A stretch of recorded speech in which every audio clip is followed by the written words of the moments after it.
Hello friends, इस video में physics का डेली लेसन प्लान डिस्कस करेंगे जिसका प्रकरण रहेगा विद्युत धारा। आप चाहे बीएड फर्स्ट ईयर में हो, सेकेंड ईयर में हो या आपका और कोई टीचिंग कोर्स हो, अगर आपको डेली लेसन प्लान बनाना है तो आप इस सेम फॉर्मेट को देखते हुए, इस वीडियो को देखते हुए अपनी इंटर्नशिप डायरी को कंप्लीट कर सकते हैं। वीडियो पूरा देखना है ताकि आपके सारे डाउट्स क्लियर हो सकें, और चैनल पर नए हैं तो सब्सक्राइब कर लेना है इसी तरह के और इन्फॉर्मेटिव वीडियोज़ के लिए। दोस्तों, सबसे पहले लेसन प्लान बनाने के लिए आपको ऊपर दिए गए फॉर्मेट को बनाना होता है। कई इंटर्नशिप डायरियों में ये ऑलरेडी दिया हुआ होता है और कई में आपको खुद को बनाना होता है। तो सबसे पहले आपको विद्यालय का नाम डालना है, जिस विद्यालय में आप इंटर्नशिप कर रहे हैं। उसके बाद में छात्राध्यापक का नाम यानी कि अपना खुद का नाम डालना है। उसके बाद में जो इस क्लास का आप बना रहे हैं वो क्लास डालनी है, कालांश डालना है। उसके बाद में विषय हमारा भौतिक विज्ञान है और प्रकरण हम विद्युत धारा का ऊपर इस वीडियो में डिस्कस करेंगे। और यहाँ पर दिनांक आपको डालनी है, वर्किंग डे आपको डालना है, संडे हॉलीडे इनको अवॉइड करते हुए। यहाँ पर इसके बाद में समयावधि जो आपका पीरियड रहता है स्कूल में, तो 35-40 मिनट जितना भी है तो वो आप यहाँ पर ऐड कर देंगे। इसके बाद में इसके नीचे आपको एक सारणी बनानी है जिसमें पहला बिंदु लिखना है शिक्षण उद्देश्य और दूसरा लिखना है अपेक्षित व्यवहारगत परिवर्तन। यहाँ पर ये डालना है, 2 बिंदु डालने हैं और सारणी बनानी है। सारणी में हम 5-6 उद्देश्य को डिस्कस करेंगे, जिसमें पहला उद्देश्य है ज्ञानात्मक उद्देश्य और इसमें कुछ बिंदु आपको लिखने हैं। पहला है विद्यार्थी विद्युत धारा के बारे में प्रत्यास्मरण कर सकेंगे, विद्यार्थी विद्युत धारा के बारे में प्रत्याभिज्ञान प्राप्त कर सकेंगे। इस तरह से पहला उद्देश्य करना है। इसके बाद में दूसरा उद्देश्य है कि अवबोध और विद्यार्थी विद्युत धारा से संबंधित उदाहरण दे सकेंगे, विद्यार्थी विद्युत धारा से संबंधित व्याख्यान दे सकेंगे। इस तरह से 2 उद्देश्य कंप्लीट करने हैं। इसके बाद में तीसरा उद्देश्य है ज्ञानापयोग उद्देश्य। इसमें आपको लिखना है विद्यार्थी विद्युत धारा से संबंधित प्राप्त ज्ञान का जीवन में उपयोग कर सकेंगे, विद्यार्थी विद्युत धारा से संबंधित प्राप्त ज्ञान का स्थानांतरण कर सकेंगे। इसके बाद में चौथा उद्देश्य है कौशल और इसमें आपको लिखना है विद्यार्थी विद्युत धारा से संबंधित रेखाचित्र का निर्माण कर सकेंगे, विद्यार्थी विद्युत धारा से संबंधित आंकड़े व सूचनाओं को संग्रहित कर सकेंगे। इसके बाद में पांचवा उद्देश्य है अभिरुचि।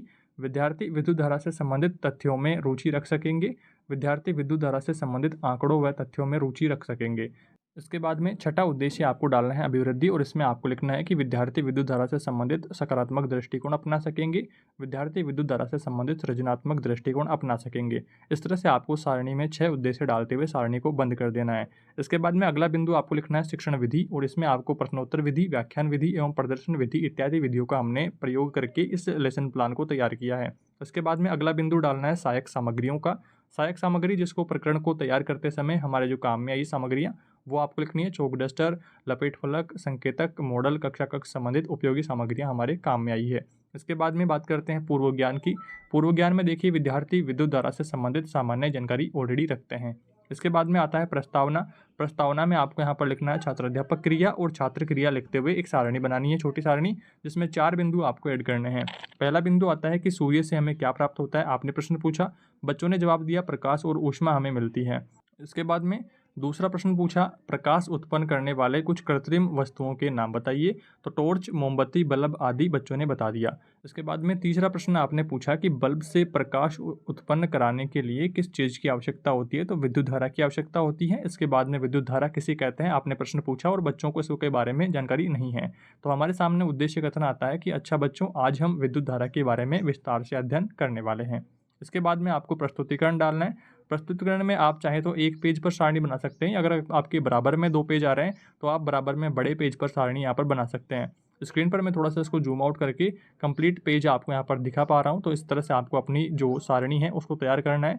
आप चाहे 1 पेज पर बना सकते हैं या फिर दोनों पेज अगर आपके बराबर में आ रहे हैं तो इन दोनों पेज पर आप इस तरह से बना सकते हैं, ताकि आपकी जो इंटर्नशिप की मोटी डायरी है तो वो जल्दी कंप्लीट हो जाएगी। यहाँ पर इसमें आपको 4 बिंदु डालते हुए सारणी बनानी है, जिसमें पहला लिखना है शिक्षण बिंदु, दूसरा छात्राध्यापक क्रिया और तीसरी छात्र क्रिया है यानी कि बच्चों ने क्या क्रिया करी और श्यामपट्ट कार्य आपने क्या किया है। तो ये 4 बिंदु डालते हुए सारणी को बनाना है। पहला बिंदु आपको डालना है शिक्षण बिंदु में परिभाषा का। परिभाषा में सबसे पहले विकासात्मक प्रश्नों की बात करेंगे, जिसमें पहला प्रश्न है पंखा या कूलर किसके प्रभाव से चलते हैं। तो बच्चों ने जवाब दिया विद्युत धारा के प्रभाव से। बाद में दूसरा प्रश्न आपने पूछा कि विद्युत धारा किसे कहते हैं। तो निरुत्तर बच्चों को इसके बारे में जानकारी नहीं है। इसके बाद में छात्राध्यापक कथन देगा और विद्युत धारा के बारे में समझाएगा। तो विद्युत आवेश के प्रवाह की दर को विद्युत धारा कहते हैं। एग्जाम्पल दे दिए पंखा, कूलर आदि जिससे विद्युत धारा से चलते हैं। इसके बाद में छात्र ध्यानपूर्वक प्रकरण को सुन रहे हैं, समझ रहे हैं और मुख्य बिंदुओं को अपनी उत्तर पुस्तिका में लिख रहे हैं। ये सब आपको छात्र क्रियाओं में ऐड करते जाना है। इसके बाद में ये जो आपने परिभाषा बताई है इसको आप श्यामपट्ट कार्य में ऐड कर सकते हैं। इस तरह से ब्लैक बोर्ड का पेज चिपका करके आप इस तरह से यहाँ पर ऐड कर सकते हैं। इसके बाद में आपको एक लाइन ऐड करनी है कि विद्युत आवेश को I से प्रदर्शित करते हैं। यहाँ पर थोड़ा मिसप्रिंट हो गया है, इसको ठीक कर लेना है कि I से विद्युत धारा प्रदर्शित करते हैं। इसके बाद में आप बोध प्रश्न पूछेंगे कि बच्चों को आपने जितना सिखाया है वो समझ में आया या नहीं आया। तो पहला प्रश्न आपने पूछा कि आवेश के प्रवाह की दर को क्या कहते हैं, तो बच्चों ने बता दिया कि विद्युत धारा कहते हैं।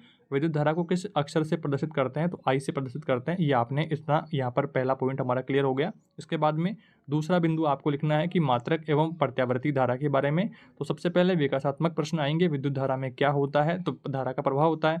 और विद्युत धारा का सूत्र क्या होता है, निरुत्तर बच्चों को सूत्र के बारे में ज़्यादा जानकारी नहीं है। तो आपको क्या करना है, छात्राध्यापक कथन लिखना है और विद्युत धारा बराबर आवेश बटा समय, यहाँ पर इसका फॉर्मूला होता है I बराबर Q बटे T।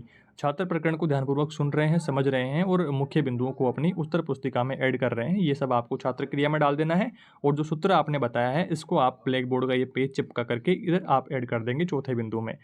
इस तरह से आपका ये दूसरा बिंदु भी पूरा हो जाता है। और यहाँ पर आपको एक लाइन और ऐड करनी है कि ट्रांसफार्मर से प्राप्त होने वाली धारा प्रत्यावर्ती धारा होती है। और उसके बाद में बोध प्रश्न पूछने हैं कि ट्रांसफार्मर से कौन सी धारा प्रभावित होती है, तो प्रत्यावर्ती धारा। विद्युत धारा का सूत्र क्या होता है, तो I बराबर Q बटे T होता है। तो इस तरह से आपको फॉर्मूला बता देना है। इसके बाद में बात करते हैं तीसरे बिंदु की। तो तीसरा बिंदु है दिष्ट धारा क्या होती है। छात्र अध्यापक कथन देगा कि ऐसी धारा जो एक ही दिशा में प्रभावित होती है उसे दिष्ट धारा कहते हैं। परिणाम व दिशा की पुनरावृत्ति को आवर्ती कहते हैं। इतना बताने के बाद में छात्र ध्यानपूर्वक प्रकरण को सुन रहे हैं, समझ रहे हैं और मुख्य बिंदुओं को अपनी उत्तर पुस्तिका में लिख रहे हैं।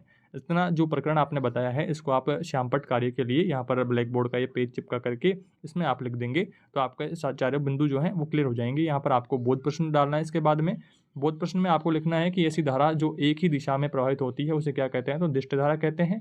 परिणाम व दिशा की पुनरावृत्ति को क्या कहते हैं, तो आवर्ती कहते हैं। इतना आपको डाल करके सारणी बंद कर देनी है। उसके बाद में आपको यहाँ पर दोस्तों मूल्यांकन प्रश्न भी डालने हैं। मूल्यांकन प्रश्न में आपने जो प्रकरण जिस प्रकरण के ऊपर आपने डिस्कस किया है उस प्रकरण के कुछ आसान प्रश्न पूछेंगे बच्चों से, ताकि बच्चों का रिवीजन हो सके और आप जान पाएंगे बच्चों ने प्रकरण को सीखा या नहीं सीखा। तो पहला प्रश्न हमने डाला है विद्युत धारा में आवेश को किससे प्रदर्शित करते हैं और 4 ऑप्शन डाल दिए हैं। इसके बाद में विद्युत धारा के सूत्र में क्या होता है T, तो ये हमने डाल दिया है। तो T क्या होता है वो आप बता देंगे। उसके बाद में विद्युत धारा को I से प्रदर्शित किया जाता है, सत्य है या असत्य है, तो यह हमने डाल दिया क्वेश्चन। उसके बाद में चौथा प्रश्न डाला है आवेश के प्रवाह की दर को क्या कहते हैं। पांचवा प्रश्न है ट्रांसफार्मर में कौन सी धारा प्राप्त होती है। छठा प्रश्न है विद्युत धारा का सूत्र क्या होता है। और इसके बाद में सातवां प्रश्न है परिणाम व दिशा की आवर्ती को क्या कहते हैं। तो इस तरह से 7 प्रश्न डाल दिए हैं ताकि आप बच्चों को पूछें और प्रकरण का रिवीजन यहाँ पर हो सके। उसके बाद में गृह कार्य दे दिया है बच्चों को घर पर रिवीजन करने के लिए कि विद्युत धारा से आप क्या समझते हैं, उदाहरण देकर के समझाइए। और इसके बाद में दोस्तों लास्ट में आपको पर्यवेक्षक टिप्पणी डाल देनी है और यहाँ पर पर्यवेक्षक हस्ताक्षर डाल देना है। सिग्नेचर दोस्तों इसमें करवाए हुए हैं, यानी कि ये स्कूल में चेक करवाया हुआ लेसन प्लान है, तो आपको कोई भी दिक्कत नहीं होने वाली है। आप चाहे इसे सेम टू सेम कॉपी कर सकते हैं या फिर आपको और कोई प्रकरण मिला है तो आप सेम फॉर्मेट के आधार पर अपना प्रकरण कंप्लीट कर सकते हैं। इस वीडियो में दोस्तों इतना ही। आई होप आपके सारे डाउट्स क्लियर हुए होंगे। फिर भी कोई डाउट रहता है, फिर भी कोई आपकी समस्या रहती है, कमेंट करके जरूर बताएं। चैनल पर नए हैं तो सब्सक्राइब कर लें इसी तरह के और इन्फॉर्मेटिव वीडियोस के लिए। जल्दी मिलेंगे एक नए लेसन प्लान के साथ। Thanks for watching this video.